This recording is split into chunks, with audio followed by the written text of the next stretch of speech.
Welcome back to Financial Freedom with Jewel. Today we're going to talk about why it's important to read the fine print. There are two documents I'm going to show you today. There's a truth in lending document for mortgage holders, and there's also a credit card statement. You need to look at those. And for those of you who have clicked on this video, it is going to cost you if you don't watch this entire video. But give me one moment. I'll be right back. You know I'm a stranger, willing. Okay, welcome back. Are you like me? You get excited when you bought your first home. Maybe you haven't bought a home yet, but there's anticipation, excitement whenever you buy a home or build a home. But there's something that I think I'm going to show you today that you need to be very aware of. It's called the truth in lending statement. By law, the bankers have to disclose to you how much it's going to cost for you to the loan for the home, and the interest is going to cost you over the 30-year period to purchase the home. They're not lying to you, they're showing you everything, but are we reading it? I don't think so. I have a chart here. Take a look at this chart. Notice how they say, look, here's your interest rate, here's gonna be your loan you're taking out, here's gonna be the total number of payments you're gonna pay us over the life of this loan. Can you see what's going on here? They are raking up the coals with interest. And you know, you always thought, I can only afford one house. No, you can actually afford two houses. If you're taking out a 30-year note, what they're going to do is they're going to front load it with interest, which means the bank is going to put his money in there first. So you have a payment, right? They're going to allot most of that payment to the interest, and a very little bit of that is going to go to your principal. Look at this document here.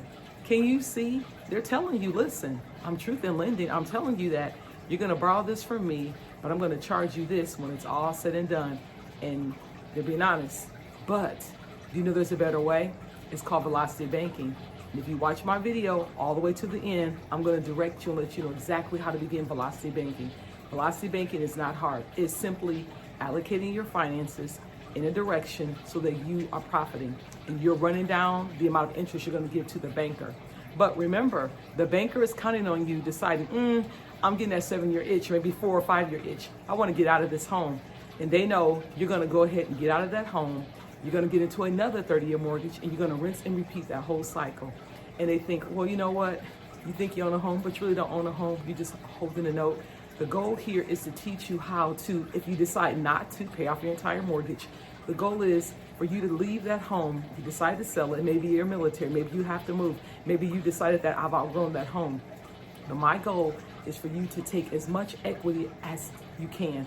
Or possibly for some of you, if you have a really high cash flow, remember, cash flow is all the leftover after you pay all of your expenses. You can pay that house off 5 to 10 years. Some folks are paying those houses off in 3 years. Every situation is different, but it is possible. No gimmicks or empty promises. I just don't believe in them. It's real. It can happen. It's a way to do it. But I digress.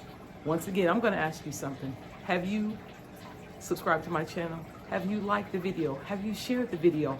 A lot of you come in here, and I notice that most of you that view me don't subscribe. You have to subscribe. It is costing you when you don't subscribe. So I'm going to ask you to hit that subscribe button. I'm waiting. Hit that like button. I'm waiting. Thank you. Let's move on. Okay, so now you know, if you follow this video to the very end, I'm going to link it so you can begin to look at velocity banking.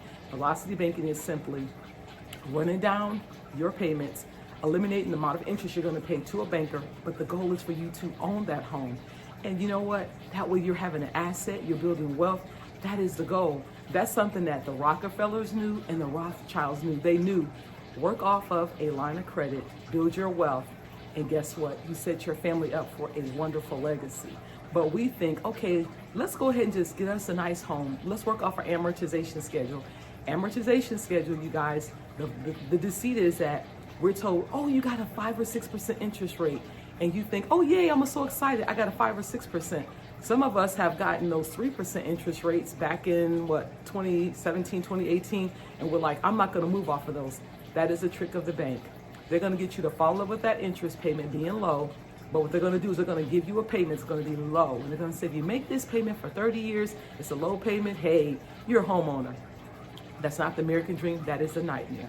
So I'm going to tell you, I want you to consider a home equity line of credit. Best option, velocity banking. Watch my videos. It's going to help you to see, I can do this. It is possible. But you have to be, number one, very disciplined in your finances. You have to also be what they call having a pretty decent credit score, but we have videos to help you to get your credit score up. And you also have to be a person that is willing to work the system. It's not hard. With Velocity Banking, we teach you to take out fund money, take out entertainment expenses. That way, when you're doing this, you don't feel like, oh my gosh, I can't do it. I'm not having any fun.